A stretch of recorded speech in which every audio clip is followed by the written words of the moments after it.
driving the trailer without the boat, you have to lock the back end of the pivot part of the trailer. This part moves up and down when pulling the boat up, you will see later, but for transporting you have to, I'll show you here, you have to move this one back for launching the boat. So now it's open on both sides, that's very important. And when your trailer, you lock it, you have to lock it like this and secure so on both sides, so it doesn't pivot while you're driving. So I will open it now because I will put the boat up in the trailer. Obviously, remember to take off the light here. It's just with a snap fitting, and you can take off the light. Yeah, and these guys you just push forward as far as you go, and be careful that the plug doesn't get into the water. So tie this around the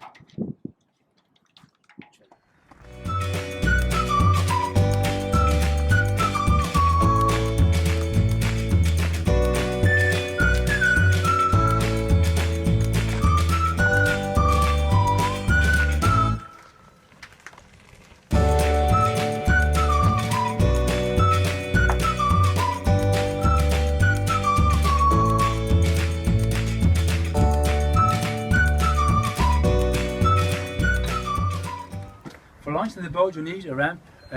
Forget about launching from a beach. This is too big, too heavy. But if you just have a normal slipway ramp like this, perfect if it's about 8 degrees or more. This is pretty flat. This one has 8 degrees, and which means that the boat actually alone will roll into the water, which is actually pretty amazing for this type of system. And even if you have a deeper slope, that's okay. The boat will handle it. The boat comes backwards. Now the boat supported, the float support on the rollers here. But as soon as the boat comes further back, the floats in the back will take over the stability of the boat. Make sure you don't have any bigger wave motion, then it's too complicated. Make sure you don't have strong side winds when the mast is up. So if you have winds more than, I would say, 15 knots, it gets tricky, unless the wind comes from forward and going back, so it doesn't have influence on the balance. This is the winch to pull the boat up and ease off. So when I pull here this way, it's tightened. To release this one, there's no kupplung, so just ease it, just turn the other way, and you will see it start rolling. And as I said before, the boat will actually, even though this is a pretty flat ramp, will start rolling down. Nobody is touching on the other side.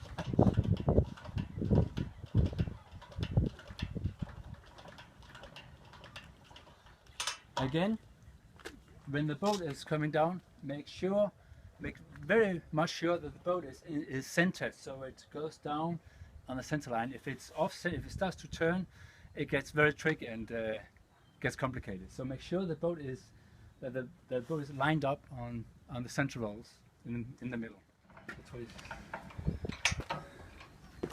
Just before we continue more, the boat gets back now, and the back end of the trailer has a pivot system. So when the boat gets back, the whole load is on the back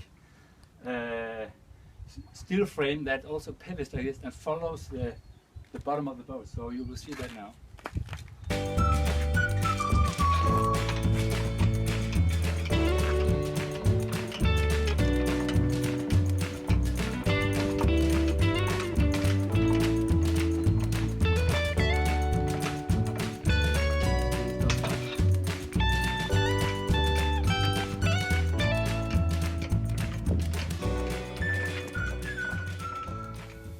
Okay.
boat now in the water, and all you need to do now is to unhook it on here and take it down further down.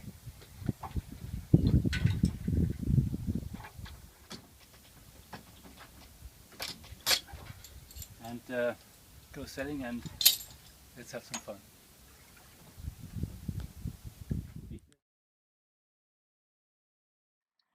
So if you are in a marina which is a smaller type, not much space, and the boat is new for you, I can only recommend to get out of your slip and maybe just secure briefly, shortly on a pole or a small buoy or something similar, so you have time to do the folding system. When you are used to the boat, you can actually fold while you're motoring. It's not a problem. To fold out goes so quickly, so that's not a problem. But important is that you fold. If there's a bit of waves, fold with the bow into the wind, or even better with the stern as a downwind, because then the boat is more quiet. Never with the wind and waves from the side, because that makes the boat not unstable, but it just makes the movement of the boat not pleasant.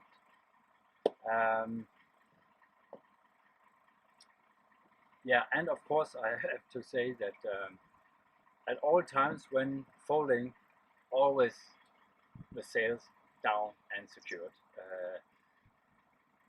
Furled in general, of course, furled, mainsail down and secured, or wrapped in the mainsail cover. So you only do it without sails and only motoring.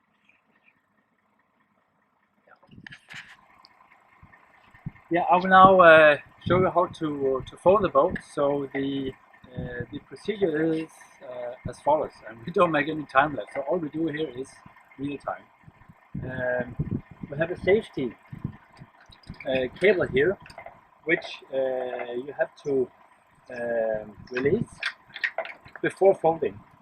This safety cable is to secure the boat from folding while you are sailing. If someone should open the clutch by accident, or if the line should break, which it probably never will, but most likely if somebody should by mistake open the clutch, then the boat would fold. But this cable goes forward to the center hull and prevents the wings from moving down. This is open now, and I will start folding it. I just want to tell you also, when we fold it, it's designed so the floats go about 20 centimeters downwards and lift the center hull. So folding in takes a little more power than folding out. So we do the first side now.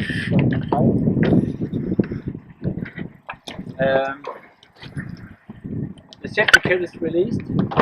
Now we open the backstay. If you've been sailing in strong wind, be careful that you don't just open it easy. You can burn your hands. So hold the line tight and pull hard, because there's a lot of tension. Can be a lot of tension here. So now I release the backstay, the side stay cable, and also one thing. The head sail is of course furled now, but important is that you pull the genoa sheet. If we move the camera up to the genoa sheet, you see the genoa sheet is pulled now, so the barber holder block is here. If the genoa sheet is not pulled, let's say if it's here, if the genoa sheet is loose, this block can go in under the hull and can make damage to the hull and the wings and the netting. So it is important to pull the genoa sheet automatically. You will do that anyway. So yeah, now it's set. Okay, we will keep on with the following procedure. Backstay is loose, the diagonal cable is loose. So we prepare the endless line here. The outside lines is for furling out, and the inside, of course, is for pulling in. I will now release the loomer clutch here, and it makes a sort of bang, but that's okay. That's normal. There we go. Don't make the lines crossing here. Make sure that the line that is not used is away from, and then you just 2 or 3 times around the winch here, and then you cannot pull in by hand, so we will winch it in, and make sure that the backstay line is loose at all times, because that gets longer. So we keep winching in.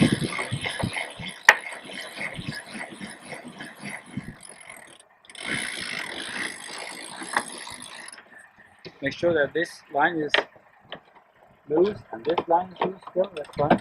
And normally you don't have to do anything with the trampoline. The trampoline packs itself.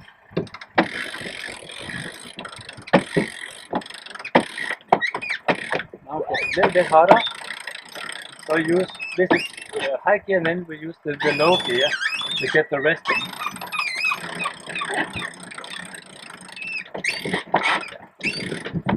And then when you see the float is pull in, when you can't pull in more, the float is in.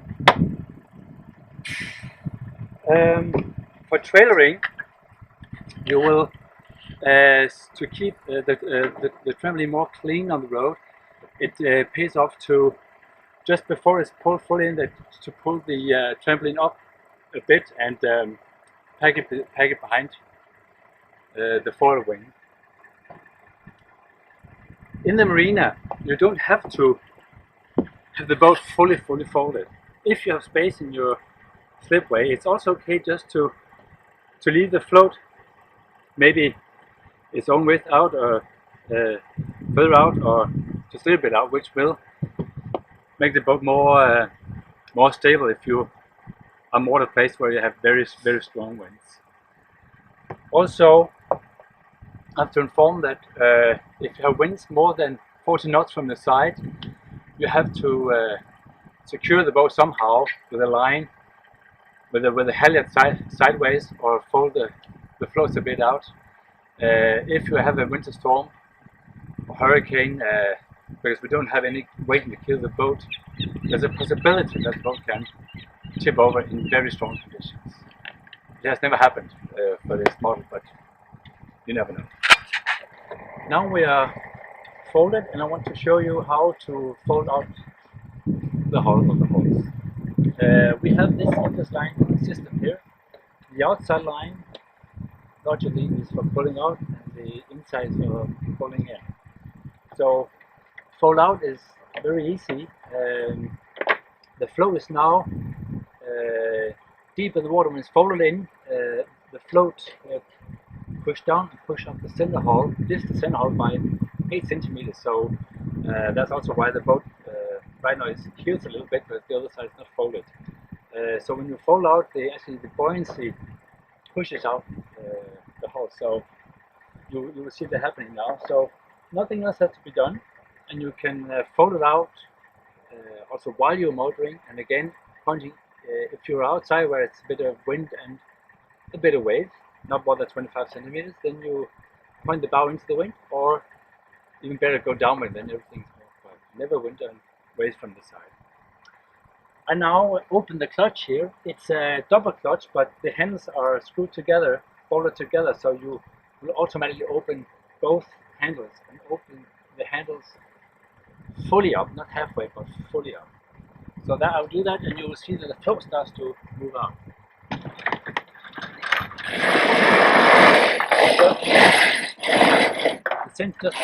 Just pull it by hand.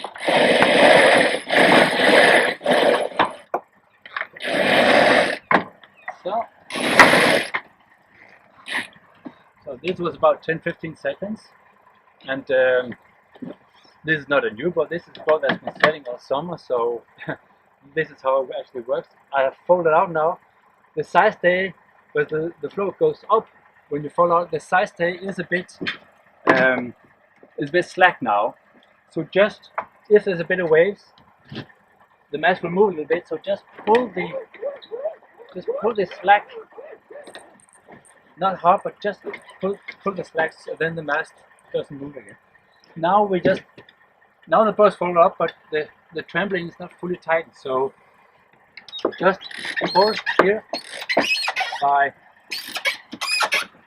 the wind channel a bit hard, lock, and that's it. And we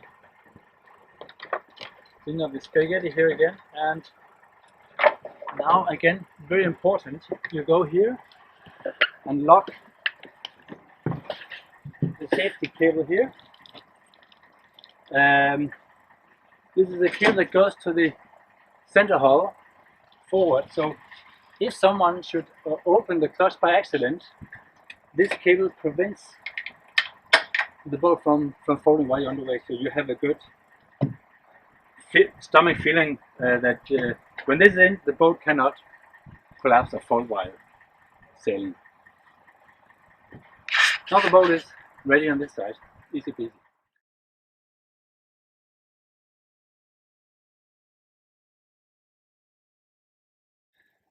Now I'd like to show you how to fit the mainsail and the reefing lines.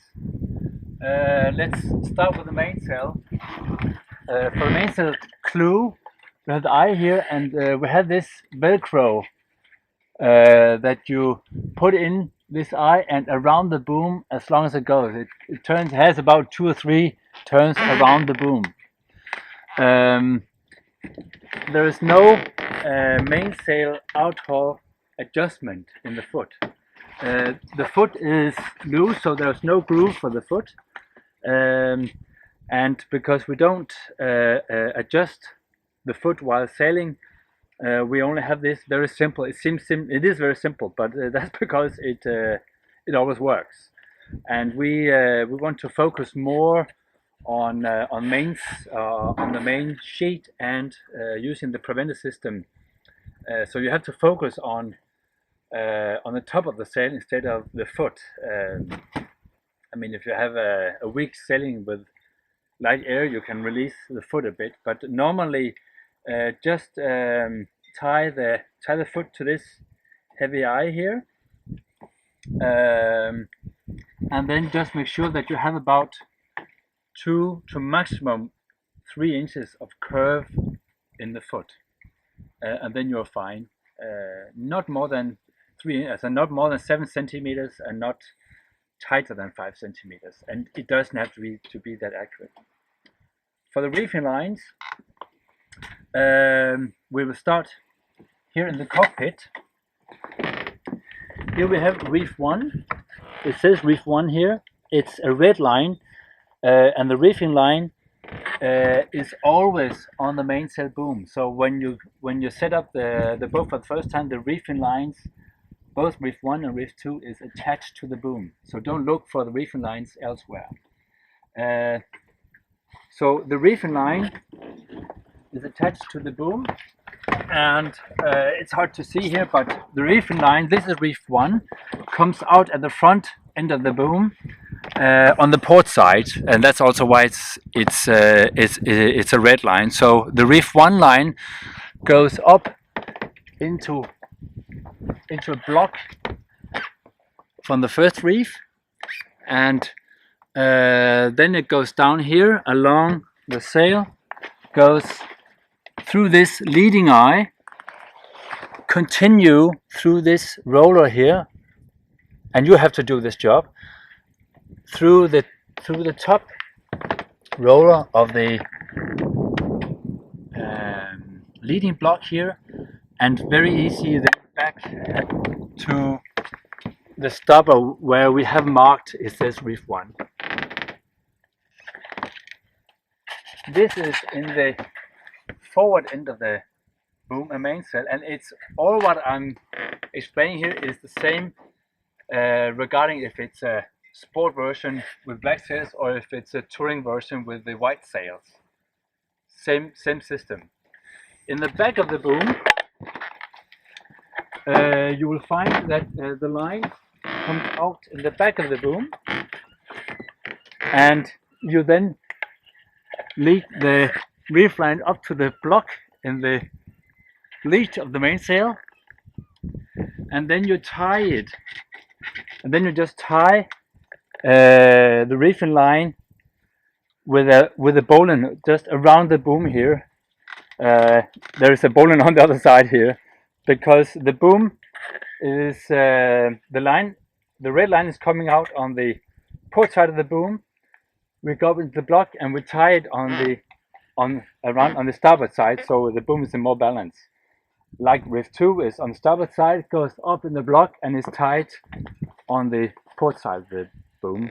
But most importantly is that the reefing lines are tied around the boom in front of the Velcro. If you tie it around the back here, there's a big chance that the reefing lines will fall out and has no function. So very important, reefing lines just in the sail and then tied around the boom forward of the Velcro. For the main sheet on all the boats there is a webbing strap on the boom. So the mainsail is attached. Sorry, so the main sheet system is attached to the webbing band. We have an eye here, a steel eye, which is not for main sheet. It's not strong enough. That's why we have this webbing textile band here. This eye is only for the lazy jack system, and if it's this kind of eye, it's also for stepping the mast. Let me show you the lazy jack line, where it goes. The lazy jack line starts here on an eye here, and I have to say the boom we see here is the carbon version, and the standard boom in aluminium is all the same, except it's another color. So the lazy jack starts here on an eye here, goes up into the block that is attached. The white line with the block is always attached to the spreader and stays on the mast. So the lazy jack line goes up into the block, goes back here through this eye here, and now we go on the other side of the boat, and the lazy jack continues up again to the white line with the block, goes down to a leading eye here, and goes back to a cleat. And that's the lazy jack. Important is make a knot here on the lazy jack, because the lazy jack also works as a topping lift. So when we lower the mainsail, the lazy jack takes over the weight of the boom and the sail. I can show you now. So when I release the mainsail now, you'll see that the mainsail gets loose and the lazy jack takes over. Very important is that when you have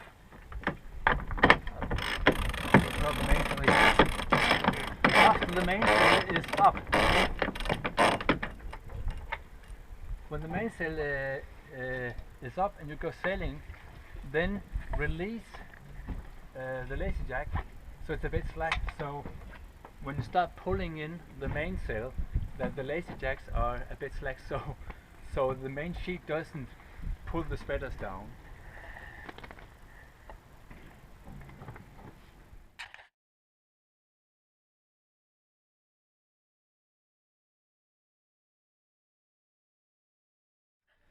Taking the mainsail down, you have to take the reefing lines off the mainsail, of course. So just untie the reefing line here off the boom. Again, the reefing line is in front of the Velcro, important. And then just pull out the reefing line. And very important, make a knot here again. So the reefing line doesn't get out of the boom. That's very important. So the reefing line must always stay on the boom. So the reefing line is now here, and I just pull it out now. So the reefing line is just like this, and the same goes for reef number 2 here, where you do the same. I've opened the clutch, opened the knot at the end of the reefing line, and simply just the reefing line comes out here on the boom itself. So I just pull the reefing line. This is the reefing line 2 on the starboard side, which is the long one. So there's a bit of line. Again, it comes through the clutch, through the leading eye here, through here, and again through here, out of the block and down to the boom. So it's a very simple system. So now the head's on my head, and you simply just hold it now, and to take the mainsail down. Again, it doesn't matter if it's the sport or the touring version. It is easier if possible. You don't have to, but it is easier if you can pull up the mainsail first, and then undo the shackle in the luff here, and then just take the batten cars off as they come down. On the touring version, you just have to release a small screw in the groove here, because that's the aluminum mast. And as the sail come down, the batten cast comes off. On the sport version, which we see here with the carbon mast, we have two types of batten cars. We have the sport version. Standard is run-stand batten cars with captive system, which means that the ball bearings stay inside the batten cast. So with that system, you just unscrew the end cap here, and also you take the sail down, and all the batten cars can come off easily. On this particular boat we're standing on now has the upgraded version with a full batten cast system, which works a bit, which goes lighter up and down, but it's also more work, because we have to let the batten cast stay on the track. So we have to release a knot on each batten. That's a 6mm M6 knot, where you use a key number 10. And then there are some intermediate cars where we have some plastic bolts that you have without nuts, which you have to either plug in or just hammer them out, which we will do later. So now we take the mainsail down.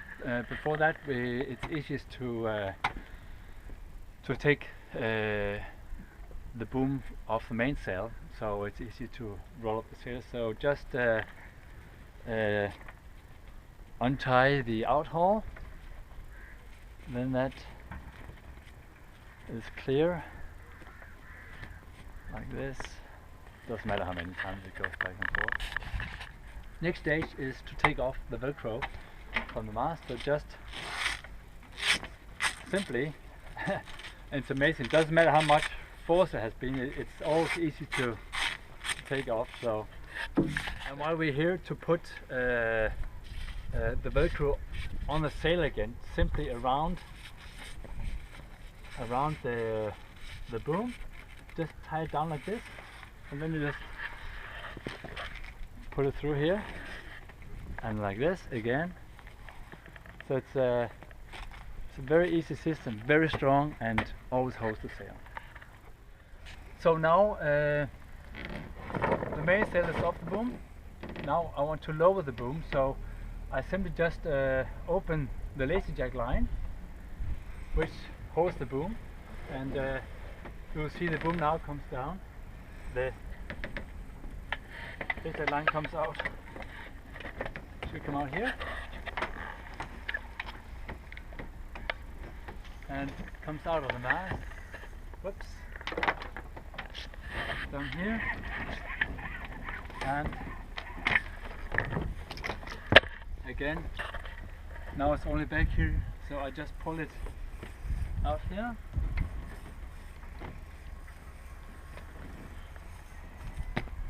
So again, the lazy jack lines you can untie it, but also maybe just let it stay together with the boom, so you know where the line has to go. So just do like I do here.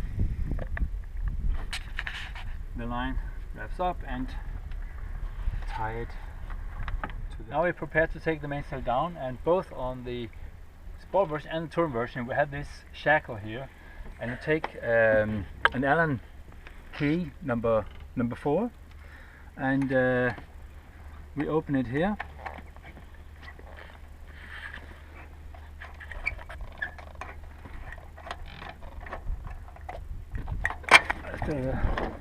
Then the mainsail is off, and I just put it back so we know where it is. Yeah. And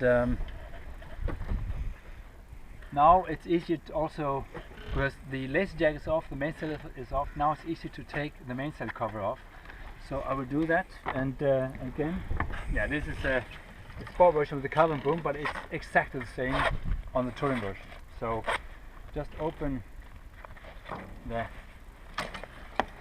mainsail cover here, and the reefing line we pop down here so it's not in the way. The reefing line we go down here, and now simply just pull the mainsail cover out of the boom, so it's easier to use the boom as... Now this is the sport version with the Batten car system, with a fully Batten car system. So we have to take the pin out of the intermediate car. Again, on the normal sport, these are captive, so you can take the end cap here off and just take the cars out. But with a full Batten car system, you have to leave the cars on the track, otherwise you have balls out of the blind spots. So this is just a plastic pin where you just knock it out from underneath, and these are a bit tight, so just take it off like this. Now this is the Batten car system where you see the batten is attached with a link. So to take the sail off the Batten car system, we have to release this 8mm knot, where you use a key number 13. So just open it here.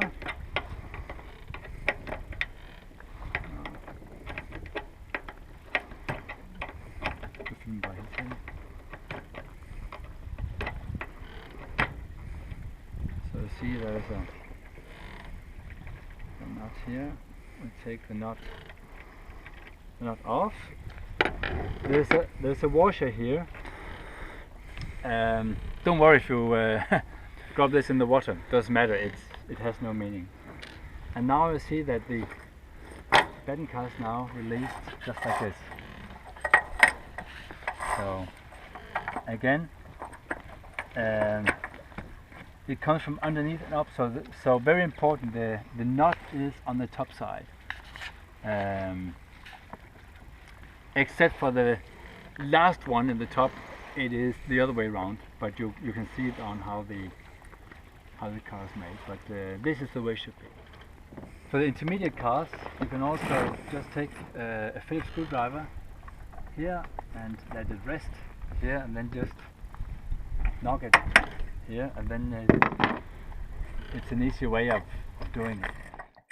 These Batten cars are great, but they need a little bit of care. So make sure that the track is clean. In each car here, about 70 balls. So over the summer, maybe go to the mast with a sponge and just clean the track minimum once a year.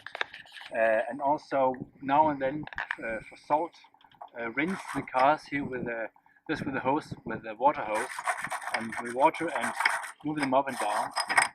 You can do that while the sail is on, of course, or you can also spray the ball bearing systems here with a lubricant.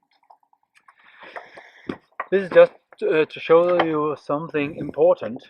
Again, all the battens are, the links are from down with a knot on the top, except for the top batten, because it's angled a bit like this.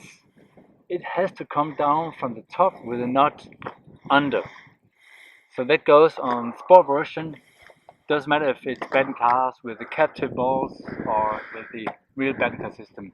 This one has to be upside down. This is normal, but only the up or diagonal batten has to be placed like this with a knot underneath. For the top of the sail we have, this is the headboard car, we call this. We have the mainsail halyard, which is fixed here, but to fix the sail to the headboard car we have this pin here. So I will now undo the pin like this, and very important is that this pin is in this position, not up here, because then everything gets too much cramped here. So put this in here like this and put the pin through in this position.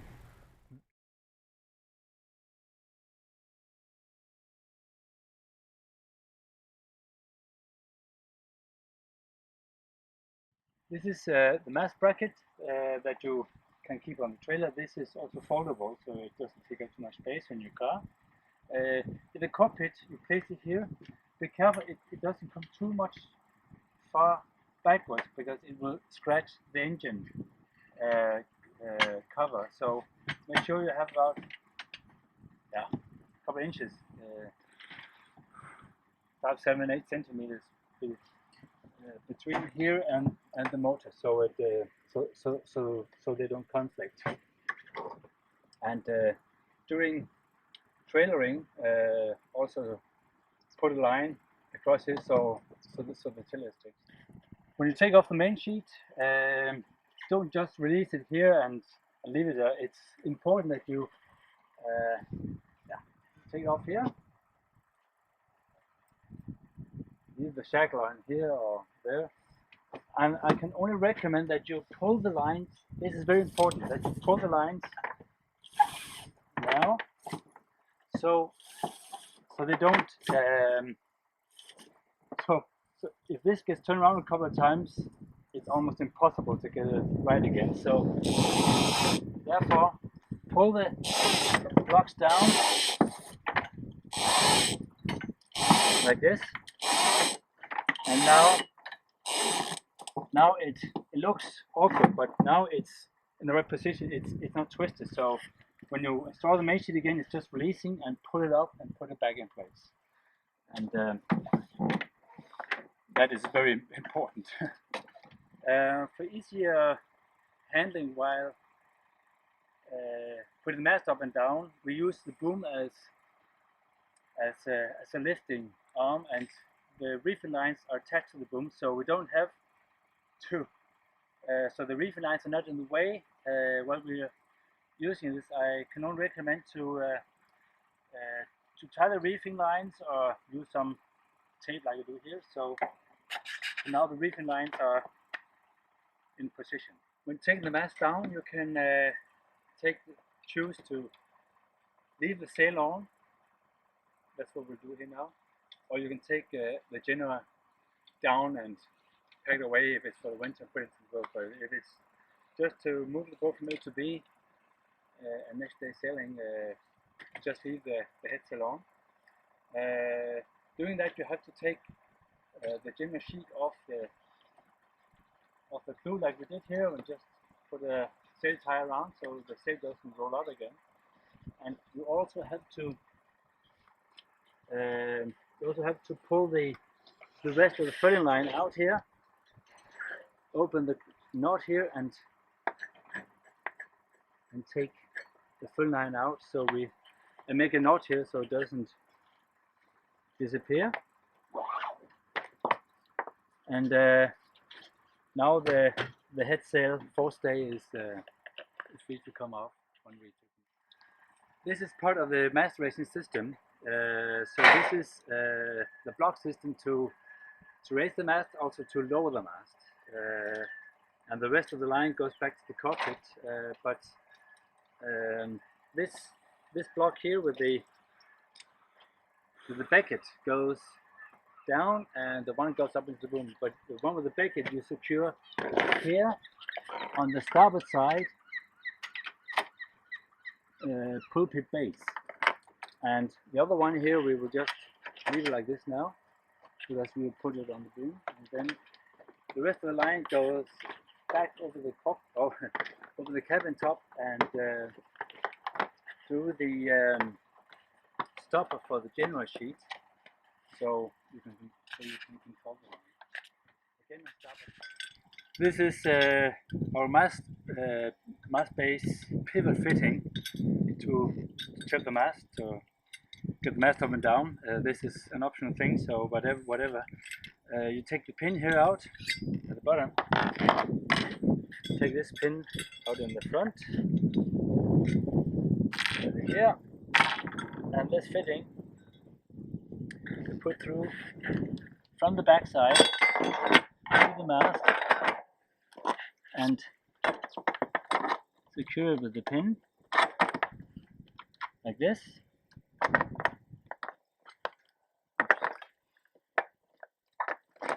Just like this. And the other pin we put through here and secure it like this. Now the mast can pivot. The mast is only stands on top of the mast base, and the boom will now attach here for lifting. So now we release the nut here with the key number 19.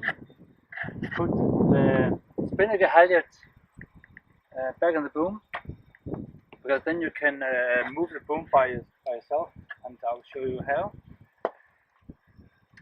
Take the ball out here.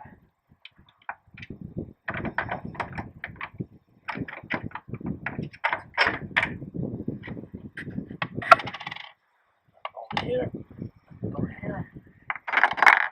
Then you just walk the boom around here.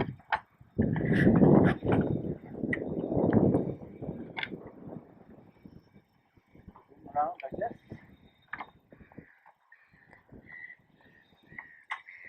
The boom has to be on the starboard side. That's what it's designed for. And then we simply put the hole here.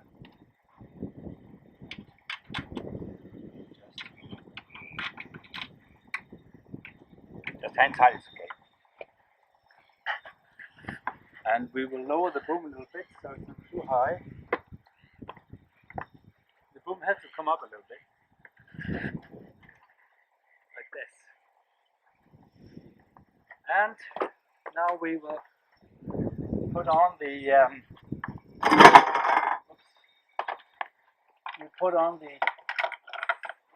this pulley system we installed earlier. And this is important. We put it on this eye. Up underneath here, there is a text that is where it says mast raising system.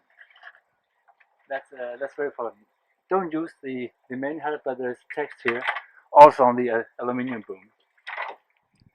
Very important is that this is the carbon boom, and there's the big eye here where you attach the spinnaker halyard. On the aluminium boom, there is a smaller shackle back here, which is only to secure the main halyard when you're not sailing. And on the aluminium boom, there is a bigger shackle here where the line for the foot for tensioning the out haul is secured. So use the bigger shackle on the aluminium boom.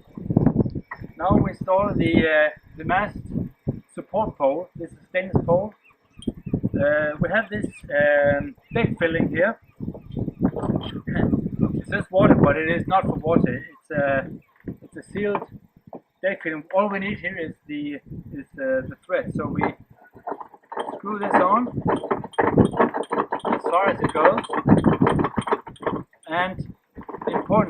the two eyes here have to be 4.5, facing 4.5, not sideways, facing them 4.5 like this. Now I put the small support pole on to secure the mainsail boom. I have it right here. So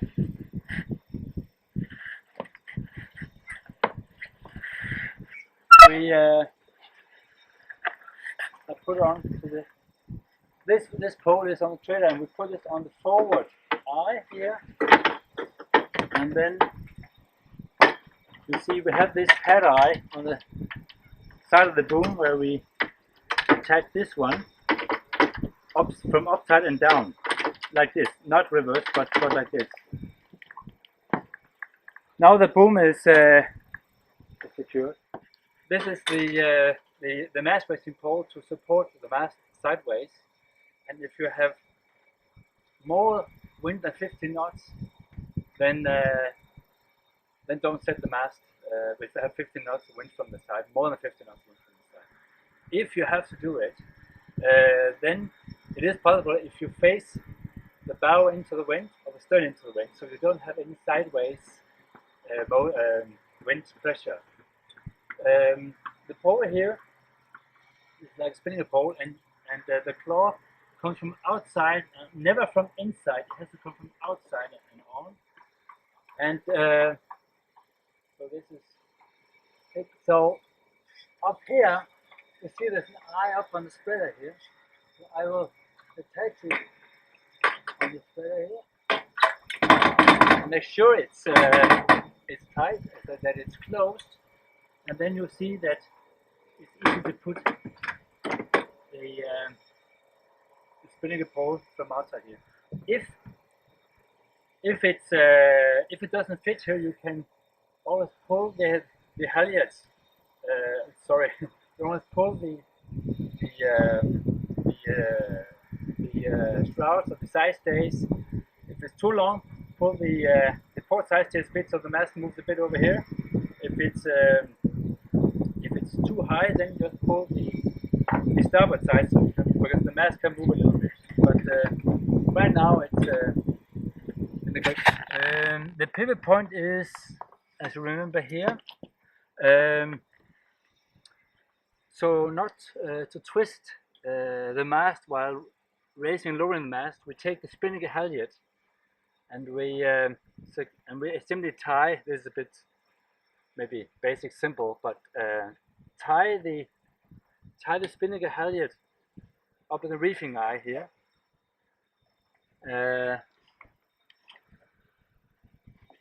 And make sure the boom is pointing a bit up like this, and so the boom is over the pulpit. So we simply tie the spinning halyard around here like this 3 times, and now the system is ready. When the boat is new, the side stays are a bit tight, so they are designed so when folded in, the side stays are have the exact length, so the mast is not wobbling. So when the boats are new, we install a rigging link only on the port side. This is the port side, on the port side side stay, and install the side stay when the boat is folded as before you fold in the boat, because when it's folded in, you cannot install this rigging link. So before, because we now take the mast down, so before folding in, put in a rigging link on the port side stay, and only on the port side, not on the starboard side. And after you set the mast again, when the boat is folded out, you secure the mast with a spinning halyard or mainsail halyard, and then you take the rigging link off again and put the side stay into the correct position. This is only for the first season. For the coming seasons, the side stays has enough slack. They will stretch about 1%, and that gives enough play later. So to summarize, the mast base pivot fitting in position, the boom forward with the spinnaker halyard, secure the boom sideways with a mast support system, install the 2 spinnaker poles, install the block system to pull the mainsail boom down, and on new boats install the rigging link on the port side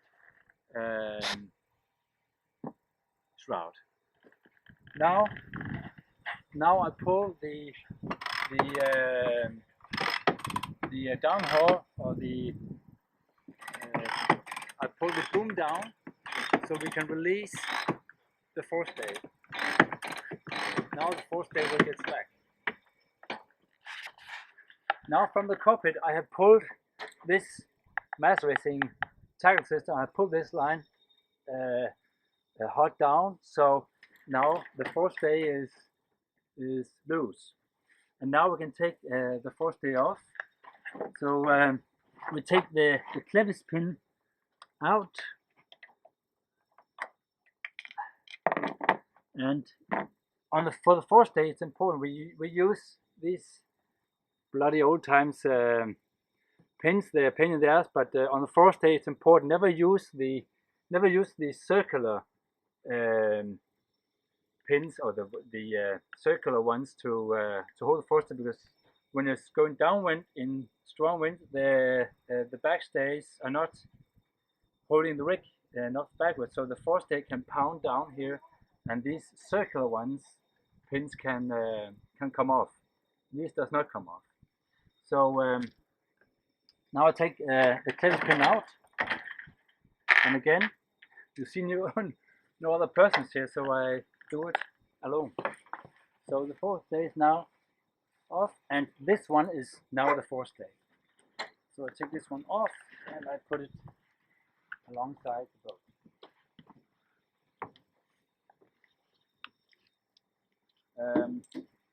You can actually take the mast down on your own. Perfect is 2-person. So if one person is holding the forestay, never. The worst is if you're 4, 5, 6 people. Too many people who know too much, and sometimes it goes wrong because the other guy thought that he did that, and then the mast comes down. But best is 2, maximum 3 people doing this job. I said before, I can do this all on my own, but the perfect is if one person is holding the forestay here. And again, all this you can do up on the trailer, or you can do it in the water as we do here. I prefer to do it when the boat is in the water, because it's easier to jump on and off the boat. Everything is not so up high. Now the mast is ready to come down. I'll go back and release this line, and the mast comes down, and Jens here is holding the forestay, and it's as easy as that. So hang on. So I have the line here. This is the line for the boom. I'll pull a little bit back on the side stay here to so the mast starts to move back. And now you'll see just move easy down. No stress, no. Of course, make sure there's no waves doing this. But otherwise, just slow it down. Don't stand in the center if the mast should come down. So stay on the side where the winch is. So I will just lower it down, just slowly. The side stays will take care of themselves. So no panic, just easy down. And as the mast comes down, it gets heavier and heavier on the line here. So just take these and let it go down. And again, we have no time loop on this, so all you see here is the same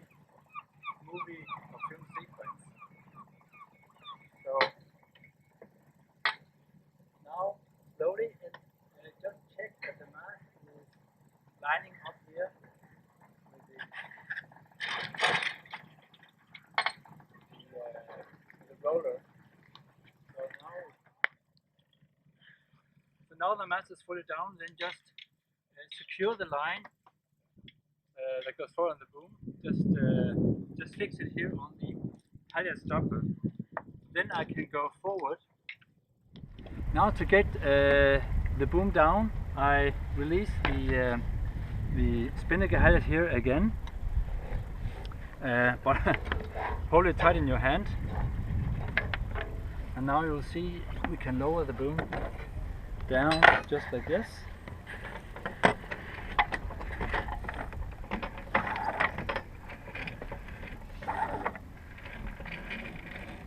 As easy as this. So just lower it down, and then I just take over by hand here, and I take you down, boom down, and it's normal that the boom goes to one side because it has something to do with the geometry at the mast base. So this is normal. We take off the boom, we take the spinnaker halyard off, we take the block system here off, and personally I just fix it here so it's ready to step the mast again next time. And I just leave the block system like this on the boat. And then we take the support pole off here, like this. Release it back here and here. And then take the metal boom down in the center here, so it doesn't fall in the water. Spinnaker halyard off like this. Yeah. To finish the job, we have moved the mainsail boom, can go inside the boat or down on the trailer. The support poles are on the trailer. Again, you can do it with the forestay, with the head sail on or off, with the left on. So just secure the head sail and forestay to the jumper stay here with some cable ties or some, I don't know, whatever, sail ties. Remember to take the big plugs off for the wind meter, for angle light, etc. To make the job easier for you, you can leave the halyards on the system and on the halyard stoppers. So if you just I have opened the closet, so just pull some lines so you have some slack here. So what I'm not doing now, I'm preparing to take the mast off here and move the mast forward to the bracket or to its position. So I'll just prepare some line here.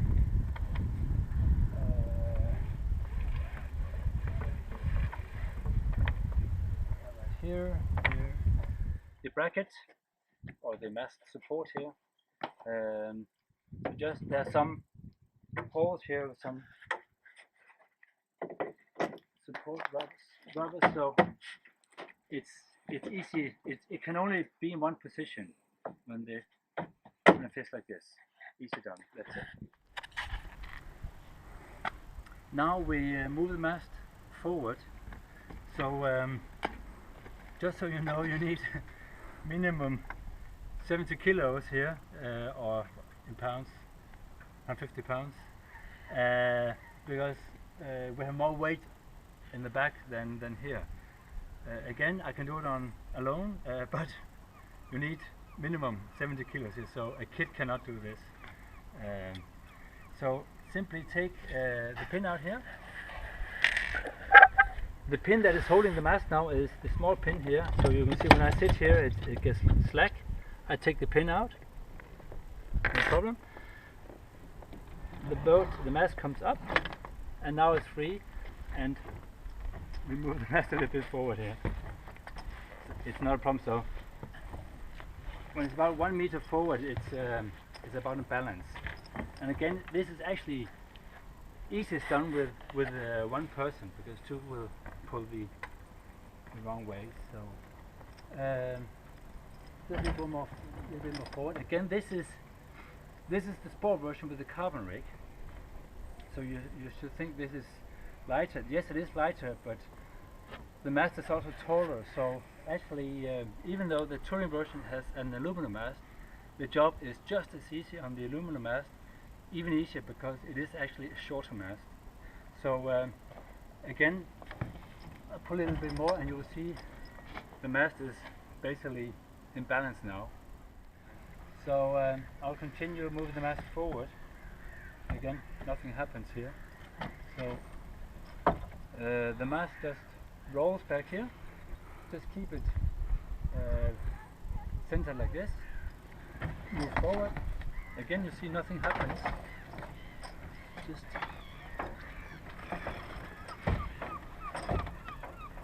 so the cables were just rested shortly here. So I just keep on moving the mast forward. So you see nothing happens.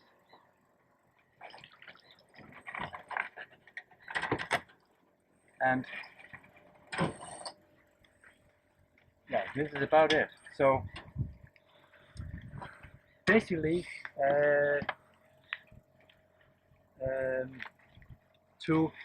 you can move the mast even more forward if you like, so you can get to the antennas, the wind vane, the windex. Also, regarding the side stays, you can choose to leave the side stays, everything on as it is right now, just as we lower it. Just coil the side stays up back in the cockpit, or if it's for the winter storage, I will probably take the side stays off. I will go back in a minute and show you where they are. It's very simple. And but basically the mast is down now. Then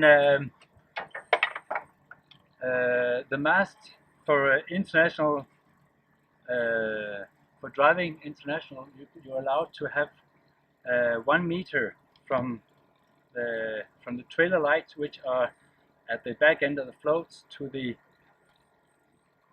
whatever is back on the boat. So in other words, you can have the mast can point 1 meter behind the floats, and then you're okay. Which means on the sport version we have about 1.5 meter mast in front of the hook of the car, and on the touring version, if you put the mast in the same position, the mast is actually only at the hook of the car, at the back end of the car. Secure the headfoil or the forestay to the jumper here. Tie up all the halyards so they're not flopping around. Then we just put a spanner around the mast here down to the cleats here, and we put a spanner in the back over the mast and down to the cleats in the back of the boat, and off you go.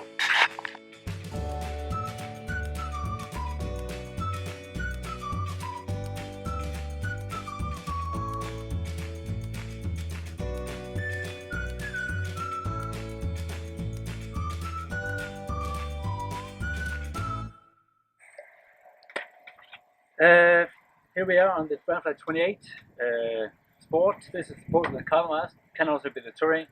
All what we're going to do now is the same thing. Same fitting, same everything. Right now we have left the head sail on the furler, as you see here. So if you only move the boat for a short time, it's easy to leave it on. If it's for the winter, I would probably recommend to take the head sail off. And if you take the sail off, take the battens out and roll the sail. It hurts to have these nice sails and to fold them and wrap them like a square. So, but release the spanners we have taken the spanners off now. The halyards are ready. From last time we took the mast down, so everything is easy because we've taken the mast down, left the on the line. So all I have to do now basically is to move the boat, to move the mast back and lock it into the mast base position. So I will prepare the mast base. We have the mast base fitting here from last time, but I will show you it. It's this fitting here. So put the pin through here. It's secure. There's a locking pin here, and I take this pin out is to secure the mast. So I'll put this right here and put it in upright position. So we move the mast back and put the mast over here.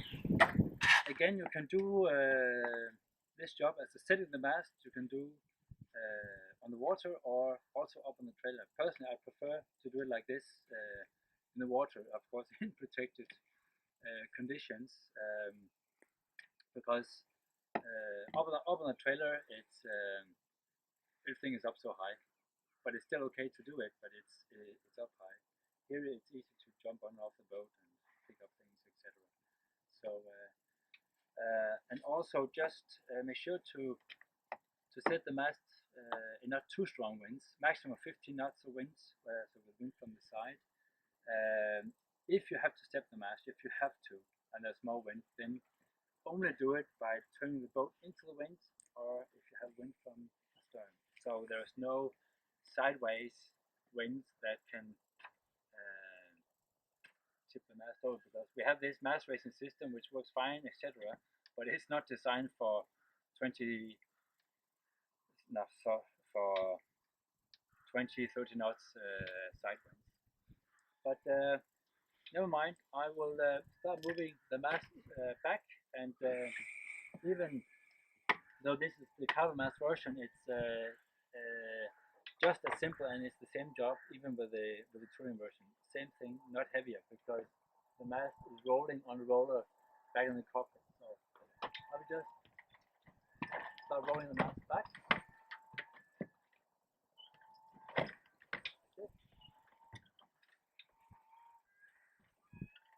And you can do so step by step.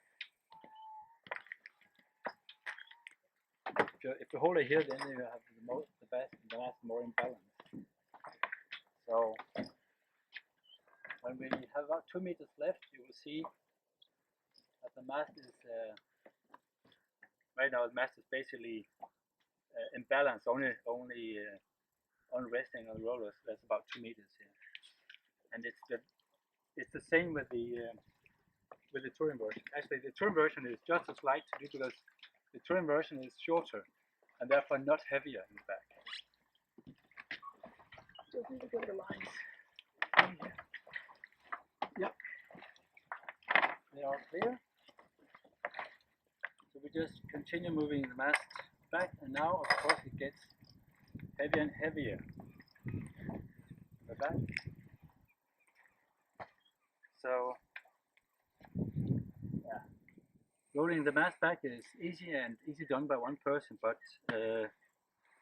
no offense, but you have to weigh a minimum 70 kilos, because the mast gets more and more weight in the back. And so when the mast comes back, we push the mast down here and put the pin into this, not to this hole, but we put the pin in this hole. So that's what happens now. Further back. And the boat mast gets heavier and heavier. I will just jump up on top of the mast here. And we move the mast further back. Move back here the mast, make sure the mast doesn't twist, because then it doesn't roll correct in the back. Just hold the mast right this way. And now, let's see if I can, the cables have to be careful about. And then I'll just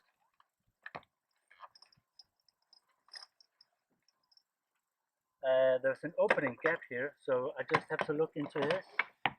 And here it goes. And take the pin here. You see, not this hole, but this hole has to be locked. And that's it. When the pin here is in, you are safe and you can get away from here.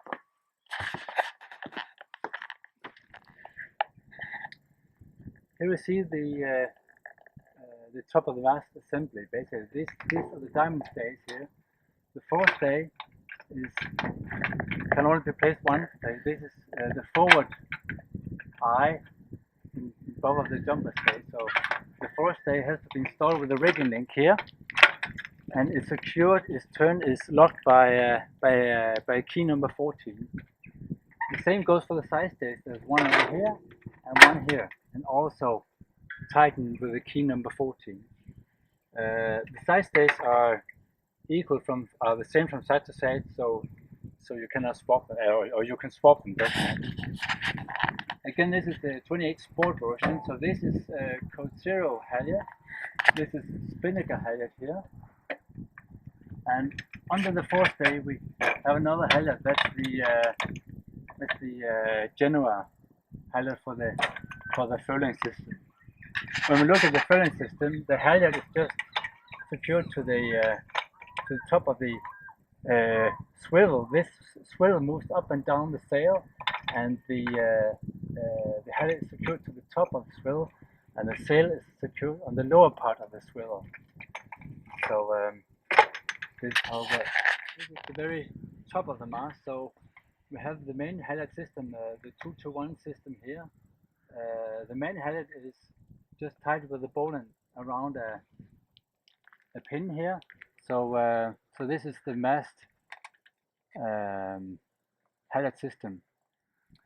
The wind transducer and the wind axe and the side stays you can install on the boat. Just move the mast a bit more forward before you push the mast backwards. Then from the back end of the cockpit you have actually access to this and the side stays.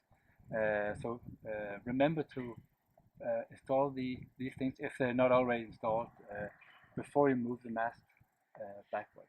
Also remember one more thing before setting the mast, to take the halyards down, the main halyard down here, and the jib halyard and the spinnaker halyard. Well, the spinnaker halyard we need to set the mast, but remember to get all the halyards down before you set the mast. It's a bit tricky to get that later. We'll take the mainsail boom up on the foredeck. This is the carbon version, but the aluminum version is the same thing. Just put it in the center of the cockpit here, back, and then we have the bolt here and the hole here. So we just fix the mainsail boom. It's a bit fitting here. Put a washer and a nut. You don't have to tighten this hard, just by hand, that's enough. Take the orange spinnaker halyard, move forward, and on the carbon version you secure the spinnaker halyard to the eye in the back. On the touring version, or the normal aluminum boom, you have two shackles here. There's one smaller shackle in the back for securing the mainsail while you're anchoring or in the harbor. Don't use that one. On the aluminum boom there's a heavier size shackle here, also where the Dyneema line for the outhaul is. So secure the spinnaker halyard to the big shackle here. Here we have the smaller mast racing support pole. So you lift the boom up on the anchor here on the port side of the bulkhead, and you secure the pole to this folding pad eye on the boom here, and then the back end is on the support pole that is on the deck here. The support pole is screwed into the deck as far as it goes, but very important is that these two eyes are not across the boat but forward and aft of the boat. And this small pole for the mainsail boom is secured from outside into the forward eye, what I'm doing now. And then we have the line for pulling the mast up. We have this special tackle system for raising the mast. It's secured here by the starboard base of the pulpit, and on the mainsail boom there's an eye here. Don't use the main sheet webbing here, but use this eye. It also says mast racing, or use for mast racing. So put on here. So now we have the booming position, pole, the spinnaker halyard. We have the line here. So this is the mast racing pole that you find back on the starboard side of the trailer, and you have two eyes. One eye, the lowest spinnaker pole eye has to come from outside into the eye, and now on the lower spreader, starboard side, there's a big ring on the first spreader where I will fix the upper end of the pole.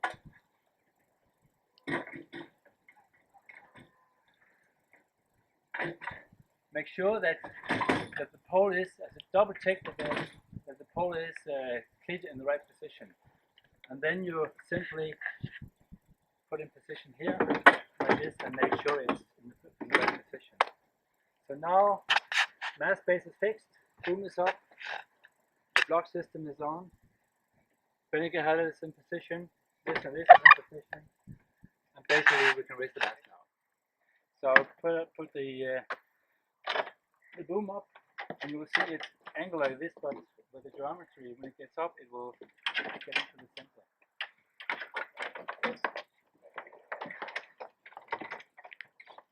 So while in this position, we will lock the block system. So raising the mast is actually best. Yeah, you can do it alone, but actually I would say max 3 persons.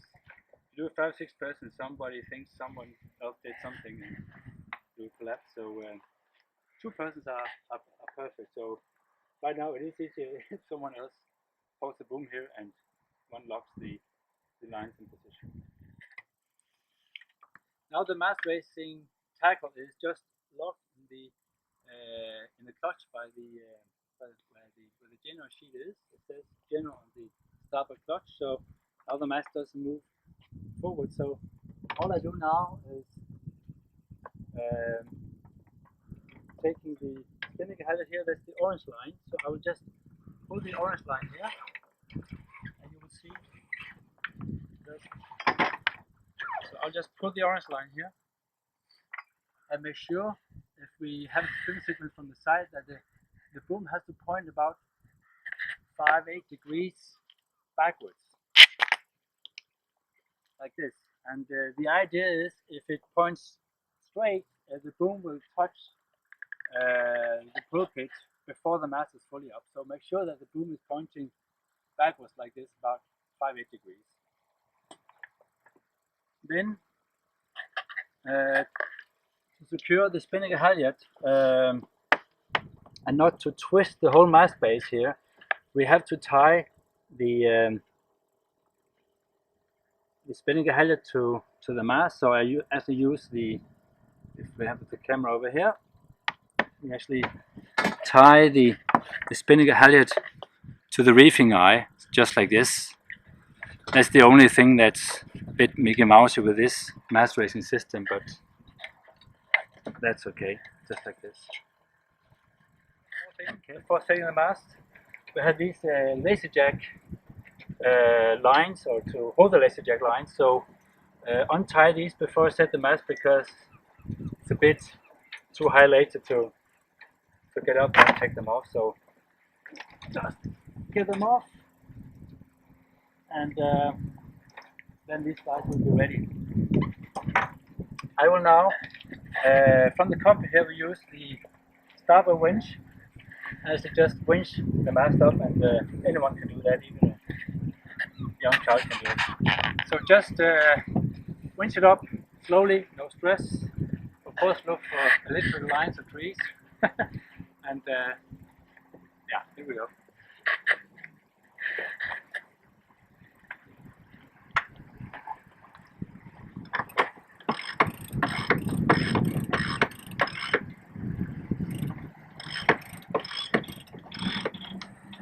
So the tackle line to raise the mast goes over the coach roof, through the stopper for the general sheet, to the winch here.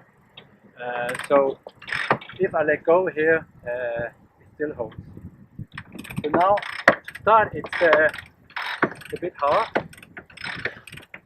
But as you will see now, it comes up easily just using the low gear.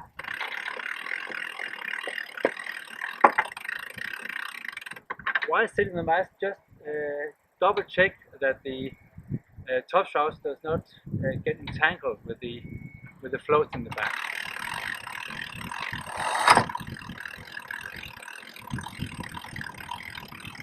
And as we come up, the mast gets easier and easier to set.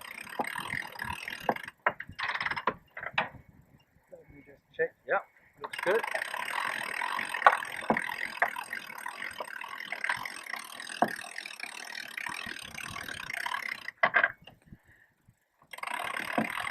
And we will shoot this in one sequence to see how easy it is. Again, I just look back to check the side stays.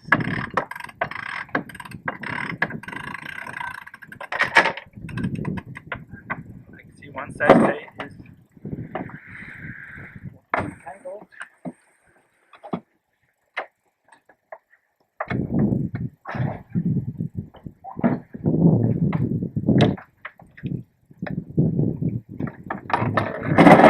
So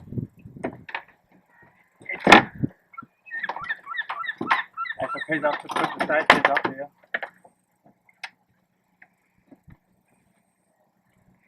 Yeah, we continue.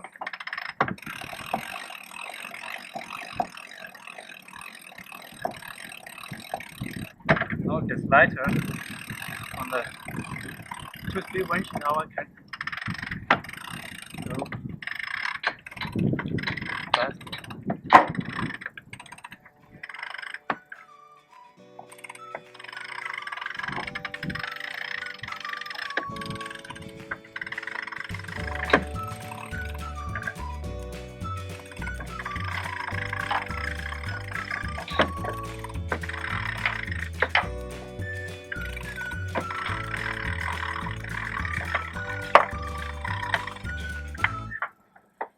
From this angle, from this position, just go slowly because the mast is almost up and I have a lot of power here, so if you move too fast it comes up too quickly. So just take it easy from this angle. So you just have to check here that down here it doesn't make any bends or clicks. I'll check the other side. That's okay. A bit further. So again, check the side stay. Side stay's okay. This also looks okay. Not here. So yeah.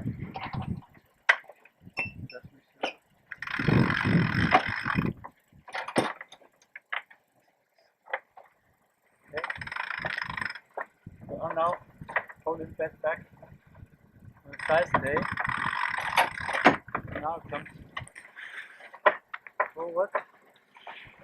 This looks okay. Check down here. This looks okay. This looks okay.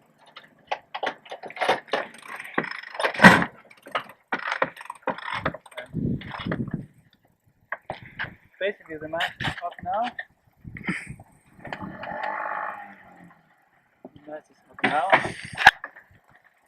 and okay here. Yeah. Now we put the forestay in position.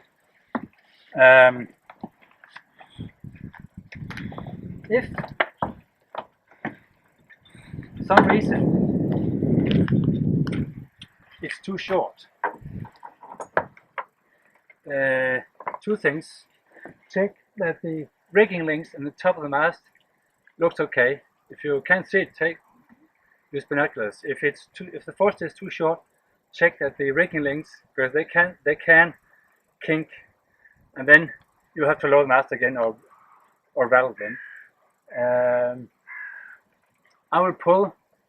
I don't think I pulled enough, so I'll pull this one a bit harder so we can get the forestay position.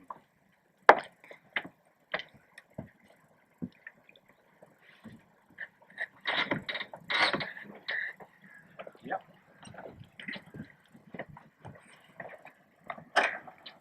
So forestay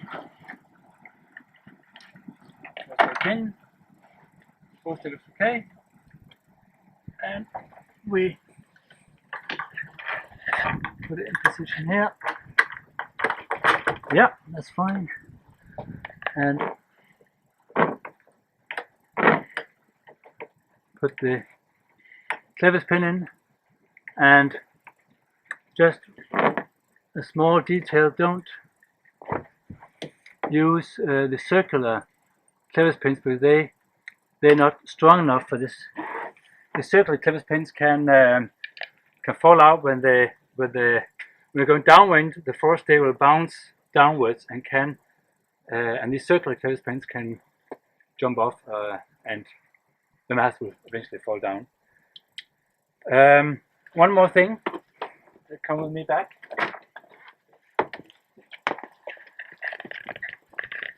When the boat is new, the side stays have a tight fit. So when the first year of the boat, the first year when the boat is new, we put a rigging link only on the port side top shaft fitting here to make so it's easy to get the forestay on. Later, first time when you fold out, you then secure the mast with spinnaker halyard, main halyard, and you take the rigging link off and put the top shaft in the correct position. It's only to give a little more length to get the forestay on the first year. Now I take all this apart, so I release the block system to pull the mast down. So we'll release this, and yeah, simply we can take this one off now. So I take the spinnaker pole off here, hold it, and I release line here. There we go. Let's put it brief here before it goes on the trailer. And I take this pole off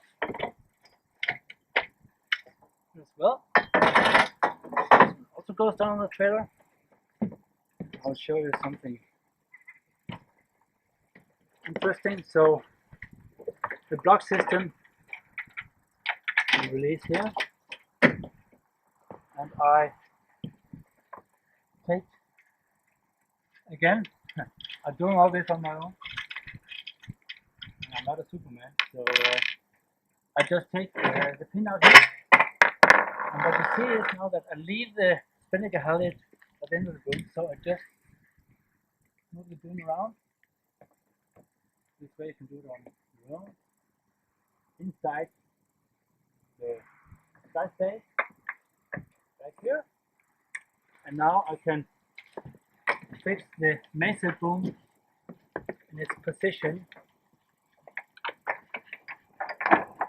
by simply the bolt here.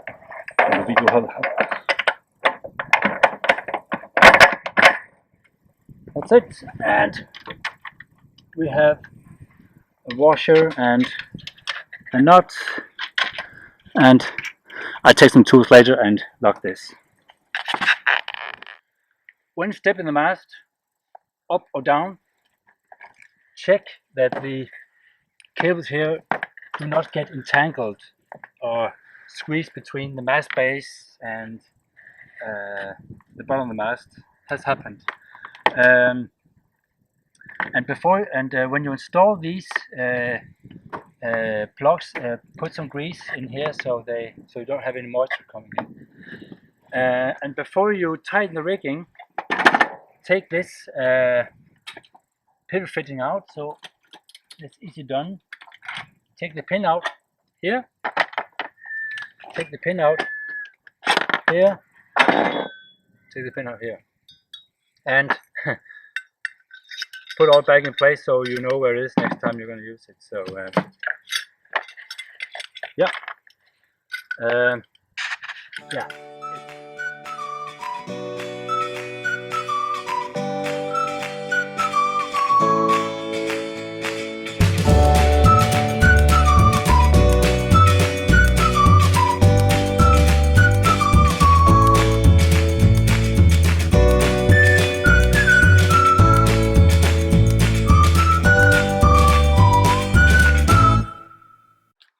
When driving the trailer without the boat, you have to lock the back end of the pivot part of the trailer.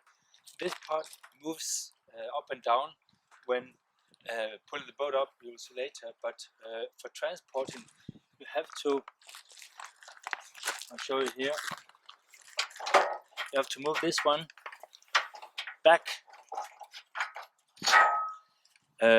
for launching the boat. So now it's open on both sides. That's very important.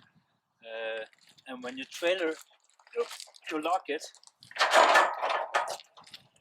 You have to lock it like this and secure. So on both sides, so it doesn't pivot while you're driving. So I will open it now because I will put the boat up in the trailer. Obviously, remember to take off the light here. It's just with a snap fitting, and you can take off the light. Yeah. And these guys, you just push forward as far as you go, and be careful that the plug doesn't get into the water. So tie this around the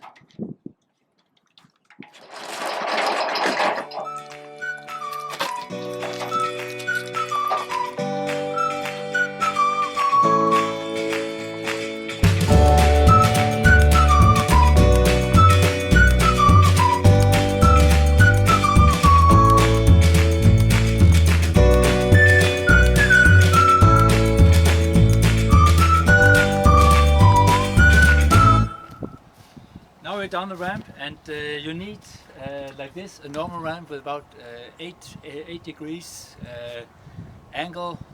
Also more is no problem, but if you have less angle, it's hard to get the boat off. But with 8 degrees like this, the boat will basically come off by itself, come down by itself, and only drive.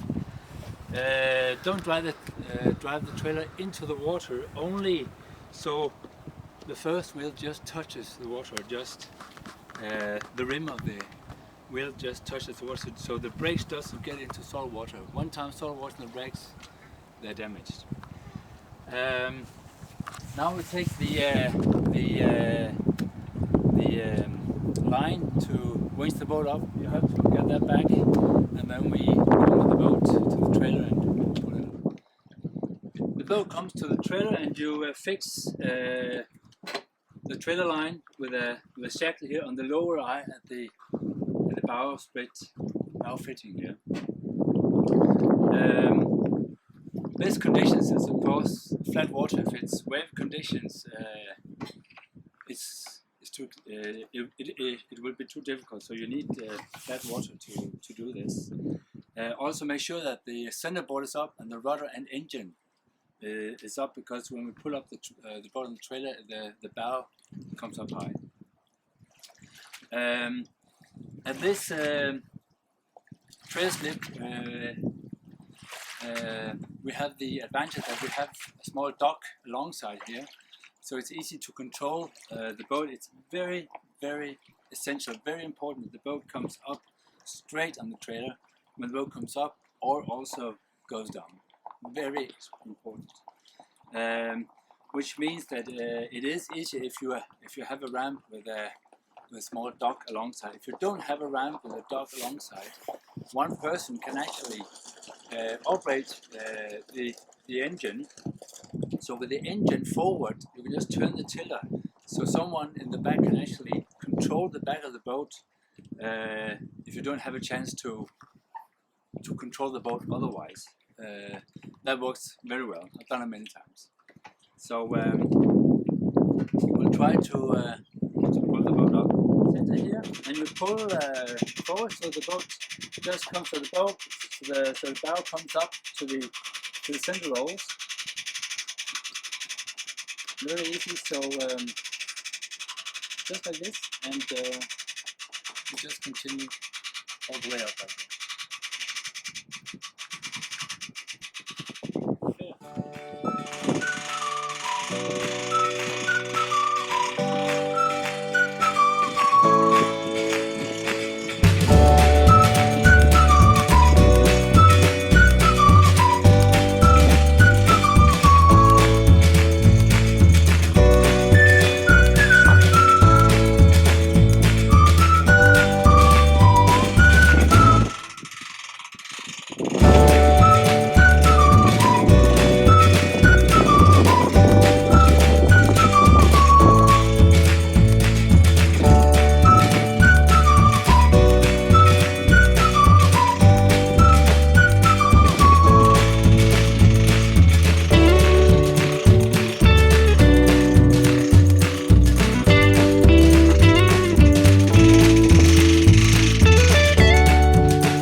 a bit of air because I've done it in one sequence now. To pull it up takes about 3-4 minutes. So just tie it hot here, and then put it up and put some spanners on.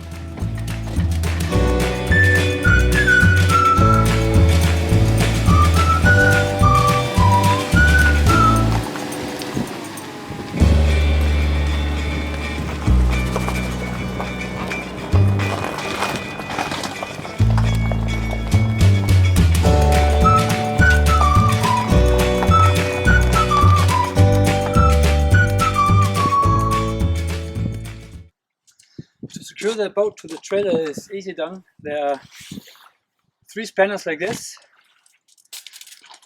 just up around the winch here. So the spanner fitting is here. Then you will see here, there's an eye here.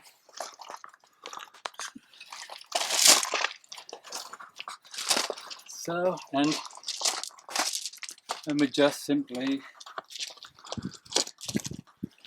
you open this completely, put it from this side, pull it, and that's it, and out, and cut this or tie this around here. But for longer transport, I recommend to put something in between here, piece of carpet here, and for boats with, for painted boats, we recommend also to put something here because these can vibrate. If it's a normal gel coat, it's okay, you won't see it. So this is one side, same on the other side. Then I'll show you on the bow what we do. Again, as I said before, we only have 3 spanners for the boat. 1 on each side in the back, and only 1 forward on the starboard side here. Not on the port side, because on the port side we have the bow spread, and it doesn't work to put a ratchet around that. So just on the bow here, up around the cleat, around the mooring cleat, again like this, and we have this special made eye here for this.